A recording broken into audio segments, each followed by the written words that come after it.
ಮಳೆ ಶುರುವಾಯ್ತು. ಮಾತು ಶುರುವಾಗ್ಲಿ.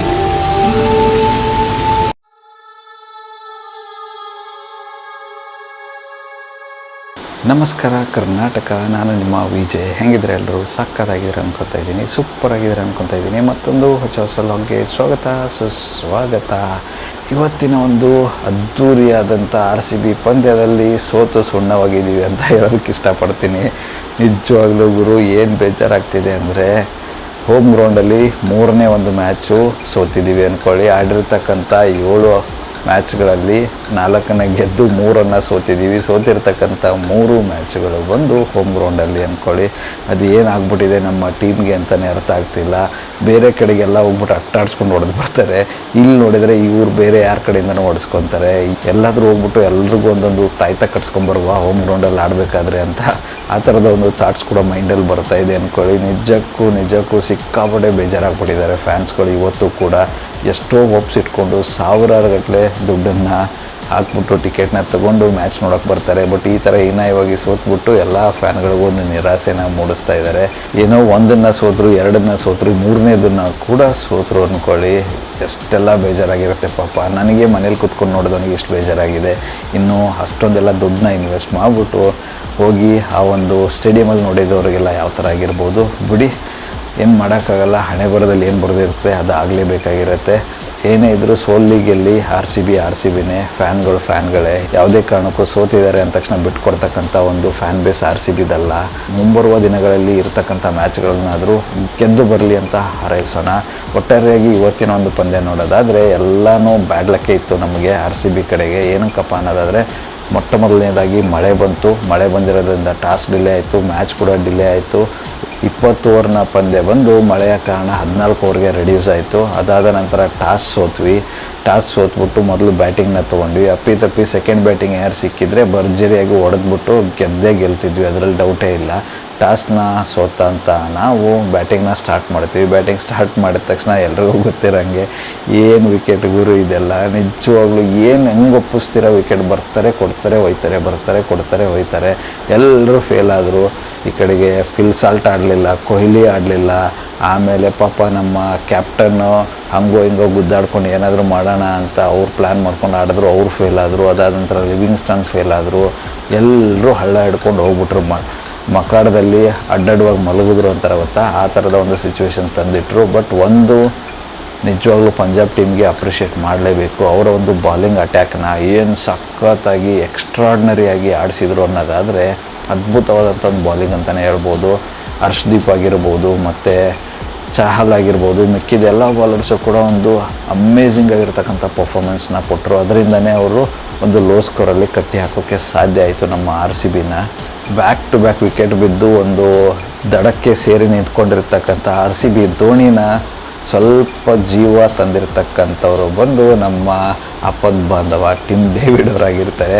ಟಿಮ್ ಡೇವಿಡ್ ಬಂದು ಪಾಪ ಹಂಗೋ ಹಿಂಗೋ ಕಷ್ಟ ಬಿದ್ದು 50 ರನ್ನನ್ನು ಹೊಡೆದು ನಮ್ಮ ಒಂದು ತಂಡದ ಸ್ಕೋರ್ನ 95ಕ್ಕೆ ತರೋದರಲ್ಲಿ ಯಶಸ್ವಿ ಆಗ್ತಾರೆ ಅಂದ್ಕೊಳ್ಳಿ. ಅವರೊಂದು ಅದ್ಭುತವಾದಂಥ ಬ್ಯಾಟಿಂಗ್ ಅಂತೂ ಮರೆಯೋಕ್ಕೆ ಆಗಲ್ಲ.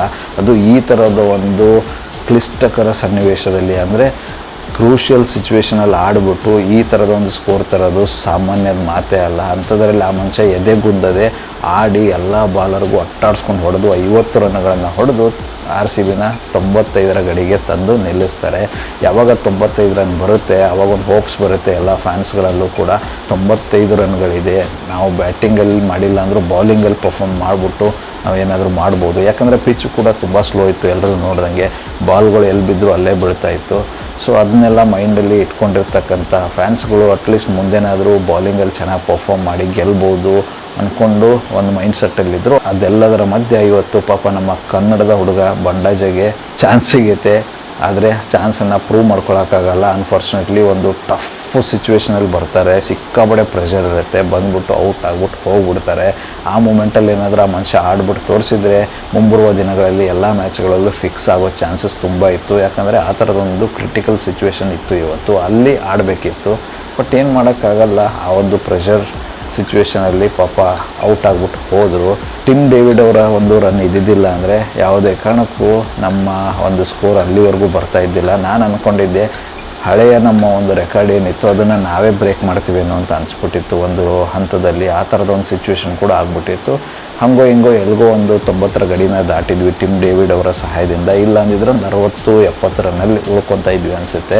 96 ರನ್ಗಳ ಗುರಿಯನ್ನು ಬೆನ್ನಟ್ಟಿದ ಪಂಜಾಬ್ ತಂಡ ಸಕ್ಕತ್ತಾಗಿಯೇ ಪರ್ಫಾರ್ಮ್ ಮಾಡೋಕ್ಕೆ ಅಂತ ಪ್ಲ್ಯಾನ್ ಮಾಡ್ಕೊಂಡು ಬಂದುಬಿಟ್ಟಿದ್ರು ಅನಿಸುತ್ತೆ. ಅದರಲ್ಲಿ ಓಪನರ್ಸ್ ಆಗಿರ್ತಕ್ಕಂಥ ಪ್ರಭ್ ಸಿಮ್ರನ್ ಮತ್ತು ಪ್ರಿಯಾಂಶ್ ಆರ್ಯ ಅವರು ಎಷ್ಟು ಬೇಗ ಆಗುತ್ತೆ ಅಷ್ಟು ಬೇಗ ಮ್ಯಾಚನ್ನು ಮುಗಿಸ್ಬಿಟ್ಟು ಹೋಗೋಣ ಅಂತ ಪ್ಲ್ಯಾನ್ ಮಾಡಿದ್ರು ಅನಿಸುತ್ತೆ. ಯಾಕಂದರೆ ರನ್ ರೇಟಲ್ಲಿ ಗೆದ್ದರೆ ಟಾಪಲ್ಲಿ ಹೋಗ್ಬೋದು ಅಂತ ಪ್ಲ್ಯಾನ್ ಮಾಡ್ಕೊಂಡು ಬಂದಿದ್ರು ಅನಿಸುತ್ತೆ. ಬಟ್ ಅವರ ಒಂದು ಪ್ಲ್ಯಾನನ್ನು ಫ್ಲಾಪ್ ಮಾಡಿರ್ತಕ್ಕಂಥ ನಮ್ಮ RCB ಹೆಮ್ಮೆಯ ಬೌಲರ್ಸ್ಗಳು ಅವರನ್ನು ತಡೆಯೋದ್ರಲ್ಲಿ ಯಶಸ್ವಿ ಆಗ್ತಾರೆ. ತಡೆದು ಆದಷ್ಟು ಬೇಗ ವಿಕೆಟ್ನ ತೆಗೆದು ಒಂದು ಪಂದ್ಯಕ್ಕೆ ಮರುಜೀವವನ್ನು ನೀಡಲು ಎಲ್ಲೋ ಯಶಸ್ವಿ ಆದರು ಅಂತಲೇ ಹೇಳ್ಬೋದು.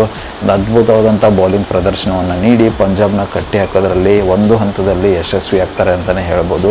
ಅದೇ ಒಂದು ಫ್ಲೋನ ಮೇಂಟೈನ್ ಮಾಡ್ಕೊಂಡು ಹೋಗ್ತಾರೆ ಕೊನೆಯವರೆಗೂ. ಬಟ್ ರನ್ ಕಮ್ಮಿ ಆಗಿರೋದ್ರಿಂದ ಆ ಒಂದು ಫ್ಲೋನ ಮೇಂಟೈನ್ ಮಾಡೋದು ಕಷ್ಟ ಆಗುತ್ತೆ. ಯಾಕಂದರೆ ಕೊನೆಯವರೆಗೂ ಅವ್ರ ಹತ್ರ ಬ್ಯಾಟಿಂಗ್ ಲೈನಪ್ ಸಖತ್ತಾಗಿಯೇ ಇತ್ತು. ಅದರ ಜೊತೆಗೆ ವಧೇರ ಅವರ ಅದ್ಭುತವಾದಂಥ ಒಂದು ಬ್ಯಾಟಿಂಗು ಏನು ಸಕ್ಕತ್ತಾಗಿ ಆಡಿದಾಗರು ಆ ಮನುಷ್ಯ ಅಂತೂ ನಿಜವಾಗ್ಲೂ ಅಪ್ರಿಷಿಯೇಟ್ ಮಾಡಬೇಕು. ಹಂಗೋ ಹಿಂಗೆ ಮಾಡಿ ಮ್ಯಾಚ್ ಕೊನೆ ಹಂತಕ್ಕೆ ಬಂದಾಗ ನಮ್ಮ ಸುಯೇಶ್ ಶರ್ಮಾ ಅವ್ರು ಏನು ಹೊಡೆಸ್ಕೊತಾರೆ ಒಂದು ಓವರಲ್ಲಿ, ಅಲ್ಲಿ ಮ್ಯಾಚ್ ಫುಲ್ ಟರ್ನ್ ಆಗಿ ಹೋಗ್ಬಿಡುತ್ತೆ. ಪಂಜಾಬ್ ಕಡೆಗೆ ಹೊಂಟೋಗ್ಬಿಡುತ್ತೆ. ಎಲ್ರಿಗೂ ಹೋಪ್ಸ್ ಹೋಗ್ಬಿಟ್ಟು ನಮ್ಮ RCB ಫ್ಯಾನ್ಸ್ಗಳು ಸ್ಟೇಡಿಯಮ್ಮಿಂದ ಆಚೆ ಹೋಗೋಕ್ಕೆ ಸ್ಟಾರ್ಟ್ ಮಾಡಿಬಿಡ್ತಾರೆ. ಆಲ್ರೆಡಿ ಆ ಒಂದು ಸಿಚುವೇಶನ್ನ ನೋಡಿಬಿಟ್ಟು ಸ್ವಲ್ಪ ಏನೋ ಸುಯೇಶ್ ಶರ್ಮಾ ಅವರು ಕಂಟ್ರೋಲ್ ಮಾಡ್ಕೊಂಡಿದ್ರೆ ಆ ಒಂದು ಓವರಲ್ಲಿ ಏನೋ ಒಂದು ಇನ್ನೂ ಹೋಪ್ಸ್ ಇತ್ತು ಕೊನೆಯವರೆಗೂ ಆಡಿಸ್ಬೋದು ಅಂತ. ಬಟ್ ಅನ್ಫಾರ್ಚುನೇಟ್ಲಿ ಆಗಲಿಲ್ಲ. ಯಾಕಂದರೆ ಅವ್ರಿಗೂ ದೂಷಿಸೋಕ್ಕಾಗಲ್ಲ, ಲೋ ಸ್ಕೋರ್ ಮ್ಯಾಚ್ ಇತ್ತು. ಮಾಡಿದರೆ ಪ್ರಯತ್ನ ಮಾಡ್ಬೋದಿತ್ತು. ಅದಾದ ನಂತರ ಪಾಪ ನಮ್ಮ ಭುವನೇಶ್ವರ್ ಕುಮಾರ್ ಬರ್ತಾರೆ, ಅವ್ರಿಗೂ ಹಿಗ್ಗಲ್ ಮುಖ ಹೊಡೆದ್ಬಿಡ್ತಾರೆ. ಯಾಕಂದರೆ ಒಂದು ಫ್ಲೋಲ್ಲೇ ತೊಗೊಂಬಂದ್ಬಿಟ್ಟಿರ್ತಾರೆ ಮ್ಯಾಚ್ನ. ಆ ಥರದ ಒಂದು ಸಿಚುವೇಷನಲ್ಲಿ ಹೊಡೆದು ಕೊನೆಗೂ ಪಂಜಾಬ್ ಅವರು ಗೆದ್ದು ಬೀಗ್ತಾರೆ ಅಂದ್ಕೊಳ್ಳಿ. ನಾವು ಸತತವಾಗಿ ಹೋಮ್ ಗ್ರೌಂಡಲ್ಲಿ ಆಡಿರ್ತಕ್ಕಂಥ 3ನೇ ಮ್ಯಾಚನ್ನು ಕೂಡ ಸೋತು ಸುಣ್ಣವಾಗ್ತೀವಿ ಅಂದ್ಕೊಳ್ಳಿ. ಈ ಒಂದು ಪಂಜಾಬ್ನ ದಾಳಿಗೆ ತತ್ತರಿಸಿ ಸೋತು ಸುಣ್ಣವಾದ್ವಿ ಅಂತಲೇ ಹೇಳ್ಬೋದು. ಅದು ಯಾವಾಗ ಉದ್ಧಾರ ಆಗ್ತಾರೋ ನಮ್ಮ RCB ಟೀಮ್ ಅವರು. ಬೇರೆ ಎಲ್ಲೇ ಆಡಲಿ ಗುರು, ಎಲ್ಲೇ ಗೆಲ್ಲಿ, ಒಂದು ಹಂತದಲ್ಲಿ ನೋಡಿದರೆ ಅದು ಮ್ಯಾಟ್ರ್ ಆಗಲ್ಲ. ಹೋಮ್ ಗ್ರೌಂಡಲ್ಲಿ ಏನು ಗೆಲ್ತಾರೆ ಅದು ನಿಜವಾದ ಗೆಲುವು ಅಂತಲೇ ಹೇಳ್ಬೋದು.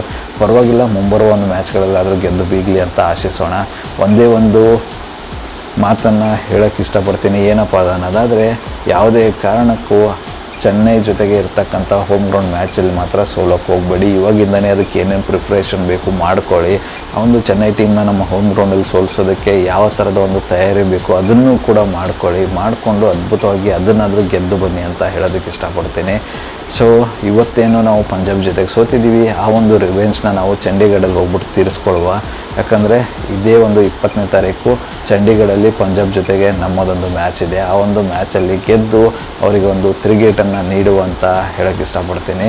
ಸೊ ಇದಿಷ್ಟು ಇವತ್ತಿನ ಒಂದು ವಿಡಿಯೋ ಆಗಿರುತ್ತೆ. ಇವತ್ತಿನ ಒಂದು ಮ್ಯಾಚ್ ಬಗ್ಗೆ ನಿಮ್ಮ ಒಂದು ಅನಿಸಿಕೆ ಏನಿದೆ ಅಂತ ತಪ್ಪದೇ ಕಮೆಂಟಲ್ಲಿ ತಿಳಿಸಿ. ಮತ್ತೆ ಸಿಗುವ ಮತ್ತೊಂದು ಹೊಸ ವಿಡಿಯೋದೊಂದಿಗೆ. ಅಲ್ಲಿವರೆಗೂ ಎಲ್ಲರೂ ನಗ್ತಾ ಇರಿ, ನಗಿಸ್ತಾ ಇರಿ. ಜೈ ಹಿಂದ್, ಜೈ RCB, ಜೈ ಕರ್ನಾಟಕ, ಒಂದೇ ಮಾತರ.